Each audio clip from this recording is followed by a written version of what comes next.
Right guys, so with the upper lower split that we're following for this week, every single starting compound lift is a compound movement, and there's a reason for this because get the most bang for your buck out of exercise like this, multi-joint movements, and the skills you learn in terms of cue points, in terms of learning how to lift in these compound lifts are really transferable to other lifts. So for example, military press, the cues of bracing, setting your shoulder blades, finding your balance is going to be similar to if you're doing a seated press or a seated dumbbell press, standing dumbbell press. The skills are transferable, learning where to press from. And across those 4 sessions, the upper, lower, what we are looking for is basically making sure we hit the big 5 movements. So push, pull, hip hinge, squat, carry. So we're starting with military press, and then in the lower session, we've got a squat variation, a hip hinge variation, and on the other upper, we've got a bench, so another horizontal press. Today, we're going through the starting exercises. We're doing an descending pyramid, sorry. So we're going 7, 6, 5, 4, 3 in terms of reps. Okay, so let's get the first set.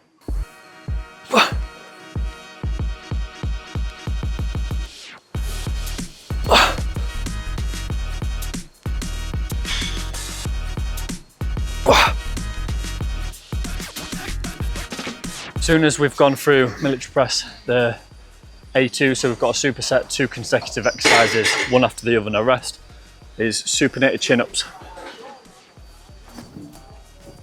With a medium grip, so.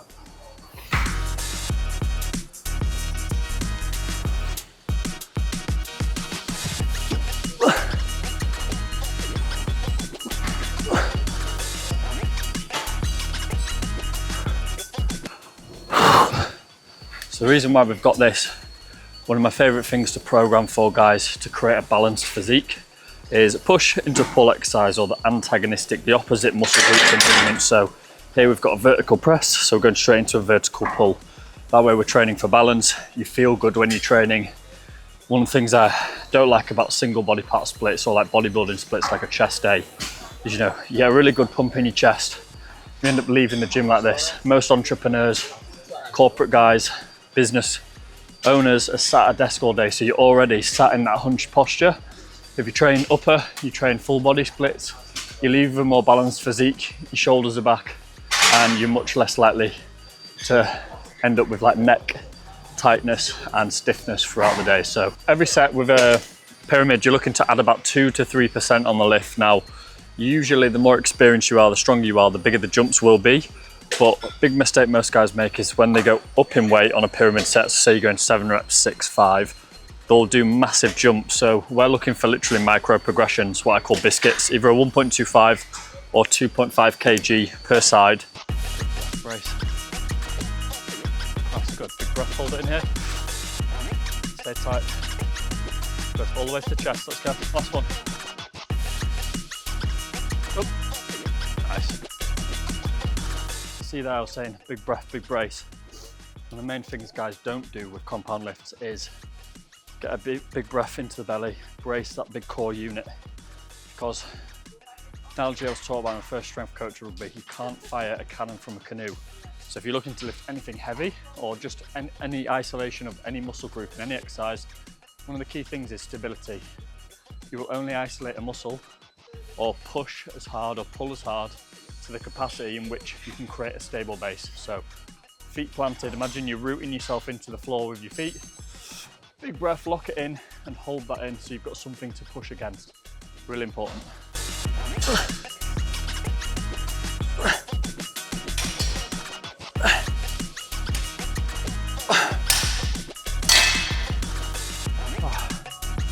One thing a lot of guys miss on their training is asymmetrical work. So unilateral movements, aka single arm or single leg lunges, single arm pulls, really helps balance out any asymmetries or sides that are essentially stronger than the other. A lot of people have like a left side stronger or right side.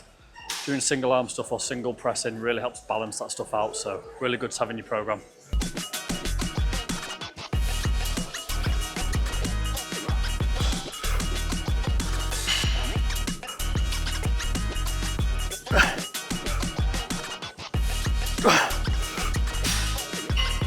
Bring your feet in, bring your feet in. Right, so bring your arms straight, elbows back to me. Right, I want you to imagine you're holding a straight barbell and you're curling a straight barbell. so that you supinate at the top. So turn your pinky out. There you go. But imagine this is straight. Imagine that's a straight barbell. Keep it straight. There you go. That works on the peak because you're getting more supination of the wrist.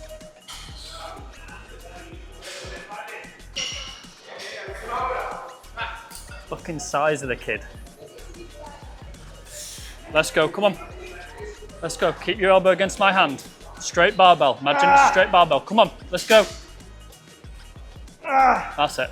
One more. Good. Control it. Keep the elbow still. Keep the elbow there. Bend from the elbow. That's it. Good. Keep the elbow still. That's it. Good. Two more. Let's go. Nice. So just finishing up the first upper session, we've had vertical push-pull superset. We've had a horizontal push-pull superset, i.e. bench into rows, finishing with a little bit of arms. And that's all you need, minimal effective dose. So we'll hit each body part. If you think, when you're looking about training volume, if we're looking to grow, anywhere between 16 to 20 sets per body part per week. So I think the most effective way for entrepreneurs, business owners, anyone who's natural, not performance enhancing, is to hit the body parts multiple times a week. So you're getting 2 exposures per week, or if you're doing full body, 3 sessions, you get 3 exposures to that body part per week, a bench variation each session. That way, if you do miss a session, no body parts are getting neglected. So my number 1 rule for guys, business owners, entrepreneurs, is don't train body part splits unless you are one of those guys that never, ever, ever misses. Now, of course, the goal is to be like that, but reality is sometimes things happen, you travel, you have to adapt your session. So you never want to neglect a body part, and that's how you stay injury free. Okay, yeah, so guys, tomorrow we're gonna go run through the lower body session. Same format, big compounds, supersets. We'll take you through each exercise, the rationale behind why we use those exercises, and we're gonna put the whole week's training split together so you've got something absolutely fucking solid to follow. Exercises, breakdowns, technique, everything good to go. See you tomorrow. Good morning, guys. Session 2 of 4 for the upper lower split this week. So again, just like I said yesterday, we're starting with a big compound movement. Usually can't escape my powerlifting backgrounds of a squat, bench, deadlift. We've got a high bar back squat. We're gonna do it onto a box just to reintroduce the movement, as I haven't done it for a while from having a bit of an injury. So I'm going to take you through a little bit of the rationale behind why we're doing it, warm-up wise, what we're doing it for, and the variations that we're doing. So just like yesterday's session, starting compound, we've got a pyramid, so 5 sets, 7, 6, 5, 4, 3 reps. We're going to get progressively heavier each set. But we're going to just take you through a little bit of the warm-up stuff that we've done and the rationale why I think entrepreneurs want to do this. So if you think inside the program, three kind of metrics we help guys achieve is robust health, an athletic physique, and a 1% lifestyle. So when building an athletic physique, I get a lot of guys saying to me, Andy, I want to look like an athlete.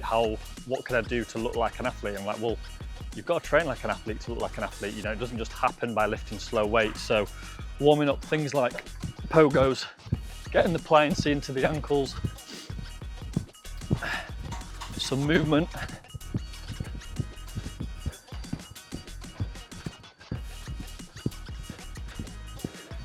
So we go through some pogos. We've just done some mobility, very similar to yesterday, just full body, hanging, decompressing the back. A lot of entrepreneurs, business owners sat at the desk, hunched over, so decompressed.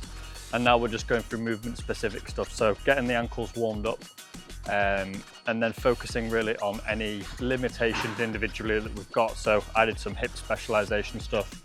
Jesse's got lower back issues, so we've just loosened up the lower back as well. So it's really just about understanding if you want to train like an athlete, it's know your limitations, have a program that accounts for them, and being consistent in the warm-up, so when you get to the main compound, you're nice and warm. So let's get into it. First warm-up sets of back squat.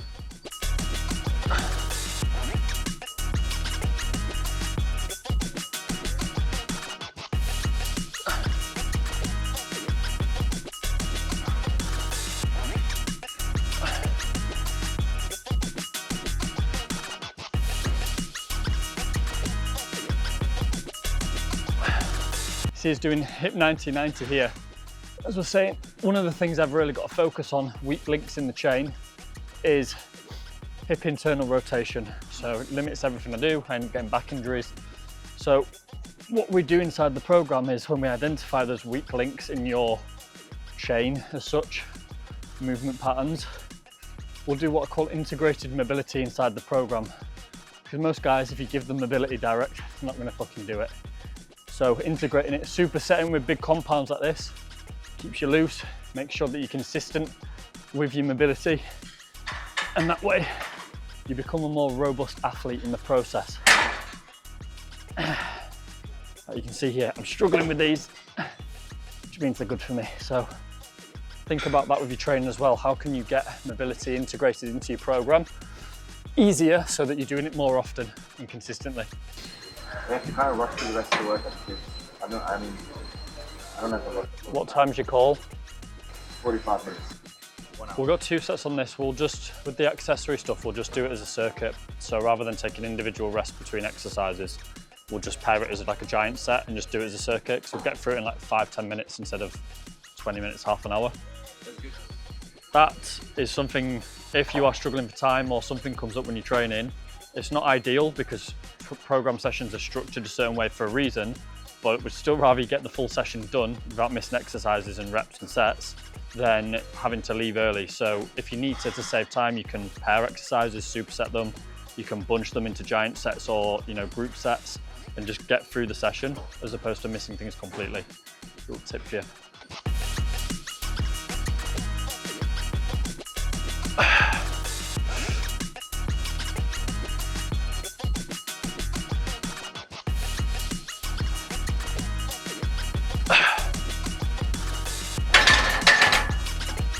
Even though we're doing 4 reps, which is relatively heavy, we're doing 4 5-second eccentrics.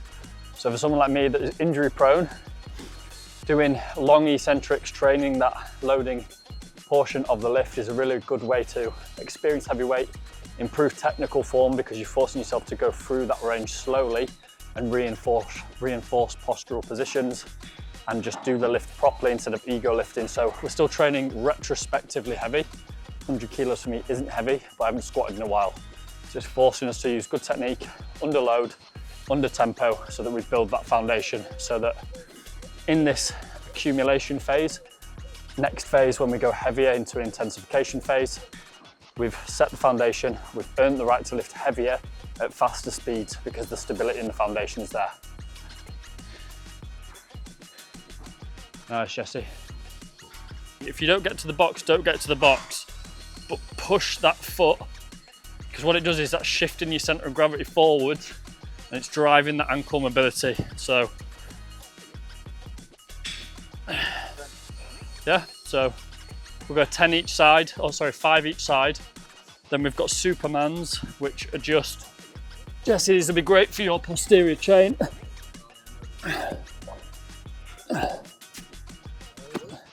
Do 10 of them.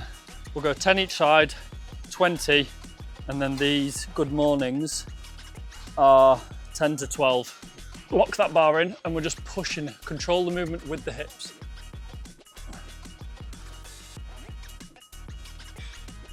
Just go in an assembly line after me. Assembly line.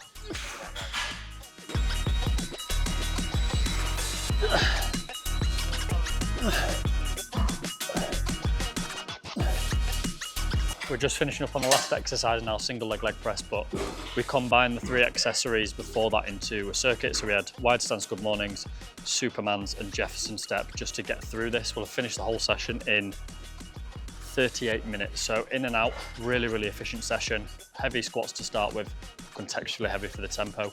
And that's a full rounded session, quad focus, glute focus. We're going to be resting tomorrow and then we're going to be back into upper 2 on Thursday. So we'll run you through that on that session. Yeah, we're going to go heavy each set. Get the technique, then load it up.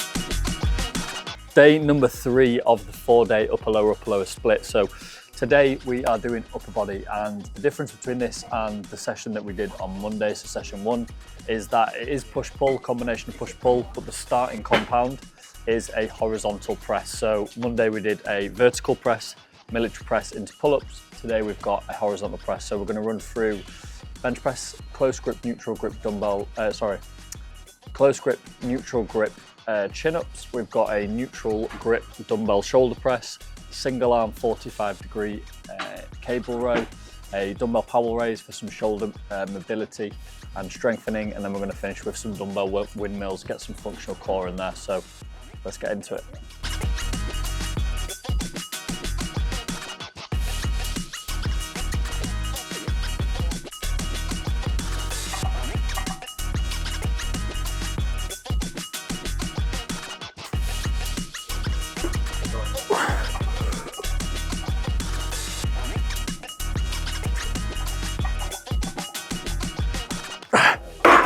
A little tip for bench press when you're trying to get leg drive is a lot of people drive and push the hips up. What I want you to imagine is that you're sat on a leg extension machine and you're trying to do a leg extension, because that movement of pushing there, you see, pushes my body down, which is the direction of force that we want the barbell to go, which is backwards. We're not benching to go this way, which is when hips fly up here. Most people lose the tightness, whereas if you leg extend and try and lift those legs up, it pushes you and drives you back in the direction of force we're trying to bench. So a little tip for you there, when you're using leg drive, imagine you're doing a leg extension rep and it'll give you that extra little 1%. So like I said in session number 1 for upper, our goal is to do as many pulling movements with different grip variations as possible. So Monday we had a supinated underhand grip, today we've got a neutral grip. It just allows you to hit all different parts of the back, different positions, strengthen those shoulders, everything in between. Nice, Jesse.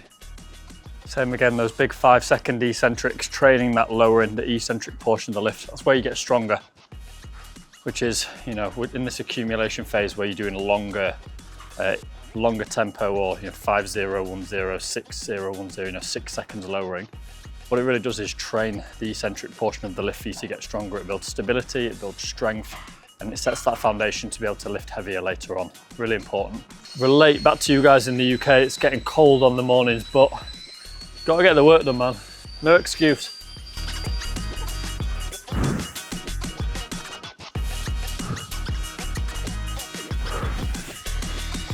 I think for men, business owners, entrepreneurs, execs, training first thing is a superpower, because the number one thing I see with guys is, and this is a pressure I used to always feel, is having, even though I love training, it's my piece in the day, having that looming over you when you've got busy meetings, when you've got tiring meetings and conversations, things that are draining your mental bandwidth. We only have so much mental bandwidth to give to things in the day, download speed. So last thing I want is when you get to your training for it to be at absolutely zero. So I think training first thing, it's an act of service for yourself, putting yourself first. Nothing compares, because you come out of here, start the day having put yourself first, you've done something positive and you've trained, and it sets the tone for everything else you do, whether that's meals, making sure you want to recover and eat something well because you've worked hard in the gym first thing, or whether it means you're going into conversations and meetings and you're having difficult conversations, you're doing it knowing that you've looked after yourself. And I think that's really important. And it's not just to be one of those guys that's saying, fucking hard, I've got up at 6 a.m. No one cares. This is about you, your journey, and being a man who does what he said he was going to do. That builds confidence. Come on. Come on.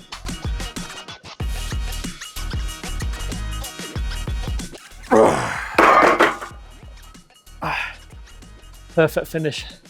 Heavy threes, love it. With the Sync 45-degree single arm pull down. You get into a kneeling position. So if you think torso position, creating 90 degrees there, we want 45. So from there, we're going to go halfway. So we're angling the body in halfway, hand on, and pulling there. So you see how that angle's 45 degree. So hand for stability, big stretch, chest up, elbow tight to the ribs. Really good squeeze.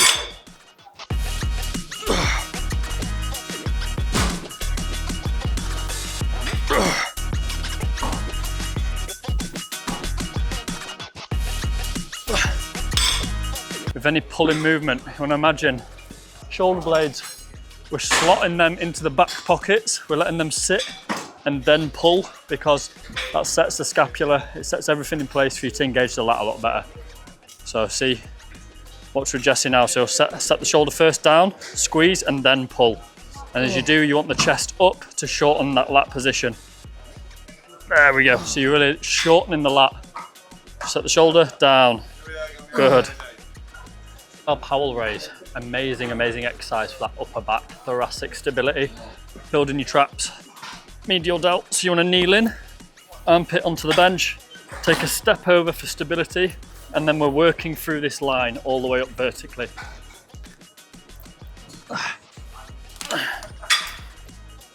It's almost like a reverse dumbbell fly, but you're getting tension all the way through the rear delt, the upper back. Kettlebell windmill, core, hips, shoulders, just loosen everything up. So you want almost an L shape, put the kettlebell up, and you reach in for the inside of the heel. 1 is falling. 2, 3. So you really want to drive with the hip, working those external obliques. Oh yeah, this is definitely my tighter side. You should see how I'm moving. The goal is to zesty movements, but those zesty movements, the ones that people ignore and avoid, they leave you being a more robust athlete. Right boys, finished upper 2, so blown through 6 exercises. Jess is just finishing up now. 6 exercises, we've got through that again in 45 minutes, so really intense session. If you can't get a full upper or lower, full body, whatever it is done in 45 minutes, max an hour, you're resting too long, you're not training intensely enough. So 6 exercises, lots of volume, let's go. Day number 4, lower 2, just warming up. Same routine we do pretty much every day, get the body moving, both sides. Unilateral stuff, single arm planks to stabilize the core. So we've got some heavy RDLs today. Well, I say heavy. All the boys are feeling a little bit beat up today from a tough week of training. There's a few complaints going on. So as always with the first week of a new block, we're just gonna ease into the load, not go too heavy. Ignore my son. I'm just gonna take it a little bit easier on the intensity today. First week back, we don't want to cause any injuries on a new block, so not go through the motions, but just go at a pace that we can then increase incrementally over the next 6 weeks. So starting compound RDLs, dead bugs for mobility. We've got some single leg lunges and same training split and volume as the other session. So starting compound, 7, 6, 5, 4, 3 reps, building up to a top set of 3. 6-second eccentrics, let's go.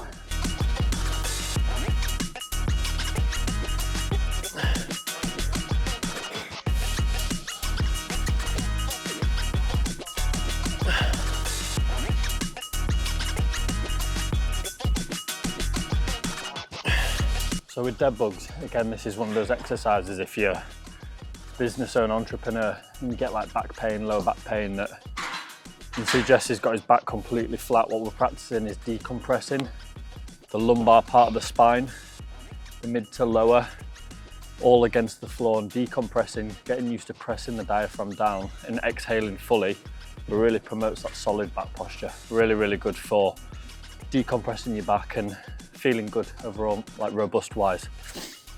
So even though we're starting with the main compound is deadlift, you know, pyramid up, 7, 6, 5, 4, 3.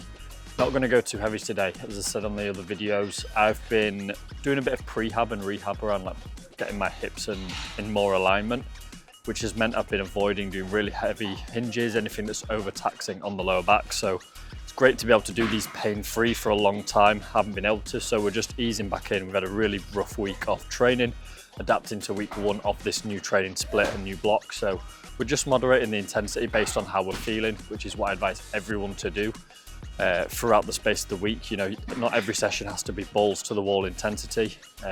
It's just really about monitoring your recoverability over the space of the week so that you can keep showing up consistently, because that's the main thing.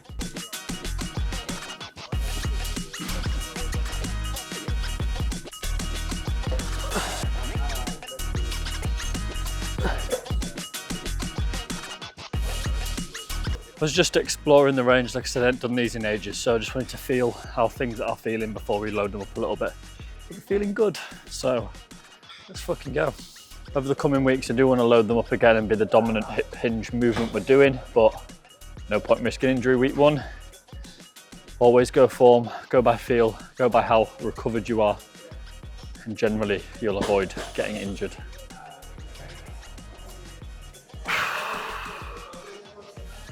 So one thing people mostly go wrong with on here, Alex, is they don't fully extend or control the eccentric, that stretching part, and they don't squeeze at the bottom. Tip for really gaining hamstring contractions on this is get as tight as you can into the seat, toes up so it shortens the hamstring, and then at the bottom exhale as hard as you can so you get the shortest position. No, a lot of guys complain about not being able to grow their calves, but they don't fucking train them consistently. And like any other muscle group. Big range of motion, nice little pauses at the top, 15 to 20 reps. None of this little pulsy shit that people do, just do proper full range reps.